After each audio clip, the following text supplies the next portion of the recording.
All right, hi guys, I'm Dani McFadden. I'm Dr. Fry's PhD student out in Olathe.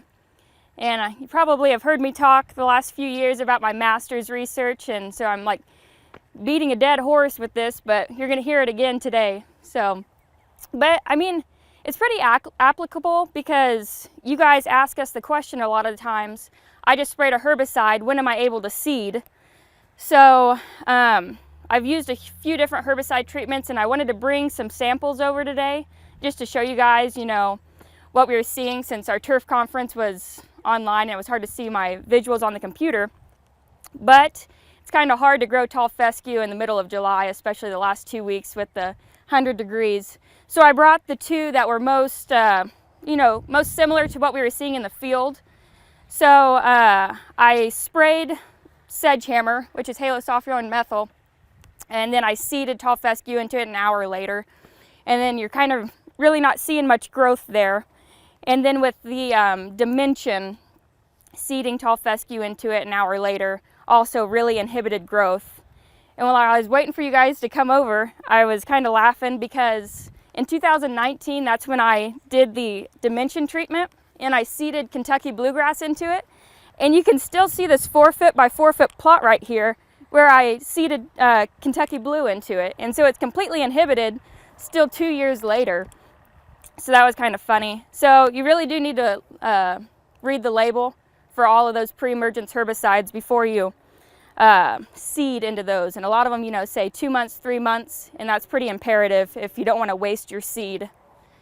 Halosophiron methyl though, Sedgehammer, we seeded tall fescue and Kentucky bluegrass into that 0, 3, 7, and 14 days after application. And those later seeding dates, we found that it was really safe to seed, especially tall fescue into. That 0 and 3 days after application, it was a little more chlorotic, stunted shoot growth, and we were also seeing that same effect when we seeded tall fescue into Avenue South. And that's a combination product, and I think it's pinoxalam that's really causing that stunted shoot growth specifically. But herbicides that we did find safe, especially to seed tall fescue into, along with Kentucky bluegrass, were Trimec, just your standard 3-way product, and Drive, quinclorac.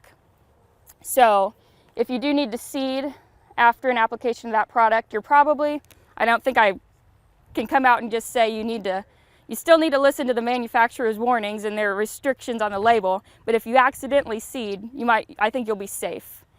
Along with Game On from Corteva, it's another combination product. We seeded tall fescue into that, and then Speed Zone and 4-Speed XT. And you can see my tall fescue, my 4 foot by 4 foot plots that I did last fall, and those were all of my herbicide treatments. So yeah, Speed Zone, 4-Speed XT, and Game On. They were all really safe to seed tall fescue into after that application. So hopefully next field day I'll have something other than that to tell you guys. Right now we're looking at pre-emergence herbicides on zoysia grass sprigs. So if you're more of warm season instead of cool season, I'll have that research out for you within the next year. But other herbicides on the market right now that are brand new in 2021, you've got Coastal. It's prodiamine, which is your pre-emergent herbicide. It's really just a combination of older products. So prodiamine, simazine, which is good for winter weed control, especially Poa annua. You get that 14 to 28 day residual. And then imazaquin, which is just a post-emergence with little to no residual. But Coastal, it's really more for warm season turf grasses. It's only registered for your 4 main warm season, usually just seen on the Gulf Coast. So you've got Centipede, St. Augustine, and then Bermuda and Zoysia, which that we'll probably be applying it to here in Kansas. But it'll be a good herbicide because you've got that pre and post activity. And then another new one that we've got out right now is from PBI Gordon. I think I'm going to like it a lot. It's Vexus. It's mainly for your net sedge control, and it's only in a granular formulation right now. But the good thing about it is it's safe to seed on your cool season and warm season, or it's safe to apply on your cool season and warm season turf grass. So if you've got your zoysia fairways and your tall fescue rough, you can just go wall to wall with this Vexus, this new product out. And they do have a sprayable formulation in the registration pipeline. So if you don't want a granular, you've got that coming out, I think, soon. And then Don and Heath with PBI are out there if you want to hear more about Vexus. But it should be a good product that's just new on the market. And then another one that we have out right now is Scepter. So I don't know if any of you guys have ever sprayed Image. It just really took over. That Image was just a Mazaquin, it's just a standalone product, but now they're kind of getting into the combination. So the new product is Scepter, if you just want a Mazaquin as your standalone product. The good thing about it is it controls sedges, broadleaf weeds, and then even some cool season turf grass. But a few downfalls is, I mean, it's just a Mazaquin, so you kind of have to tank mix. You got to get some MSMA in there or something else to really have some consistent efficacy with that product. And then it also doesn't control a wide range of broadleaf weeds, so you just have a few in there. But those are the three that I know of out on the market that you'll see new in 2021. And then if you want, we always sell our weed manuals out here. I've got the old 2020 edition. We've got those for $15 this year, or we've got the brand new 2021 edition. It's a little, you know, up to date. So is the 2020. That's the one I use. So if you don't like to get on your phone and you like just your weed manual at hand, you can buy one from me today. And then I've also got some ice water out here. There's no cold beer just yet, but I'm waiting for somebody to bring it around. Maybe the next group.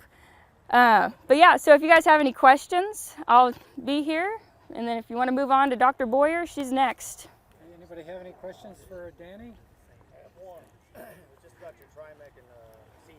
Yeah. You said, obviously, manufacturer recommendations, of course, but how safe did you see as far as application to seeding? So the good thing about Trimec, especially Trimec, we seeded it same day, and then I took it to the greenhouse. And even though we were seeing it comparable shoot-wise, it looked just like the non-treated with the shoots. Even the roots were comparable. So you still had that great root development. I want to say the same thing with Drive. You could see the shoots were the same as the non-treated, but when we took it into the greenhouse, the root development wasn't there. The roots were a little bit stunted with Drive. So that's a good thing about Trimec. Seeded same day, and the root development. So you've got that going. So I think you're pretty safe. I think the label restriction maybe says 2 weeks, 2 to 4 weeks. Okay. Yeah, so, but for, tall fescue, it seemed pretty safe. You also mentioned quinclorac and speed zone. Yes. How long were the seedings after you sprayed those? 0, 3, 7, and 14 days. So I did those 4 different seeding intervals. And like I just told him with that quinclorac, shoot growth looked good, root development kind of hindered. But I mean, unless you're pulling cores and looking at that, you're not going to really, and especially your lawn care, homeowners are only going to see the top of the shoots, and we weren't seeing much difference. You use spring pre-emergent for crabgrass. Is there a trick to get it to still control sandburrs that come out when it gets hot? Or should the application cover it? You need to do another one? You might have to look at a post-emergent product after that spring application. I don't know if the residual is going to be there once sandburrs start emerging. Yeah, so you might have to hit it again. So keep that in mind. But yeah, I was seeing this year, specifically just with crabgrass, it kind of popped up a lot later. You're spraying at a normal time, didn't come until later, and that residual was already gone. So that's just another thing to keep in mind. Probably have to spray again.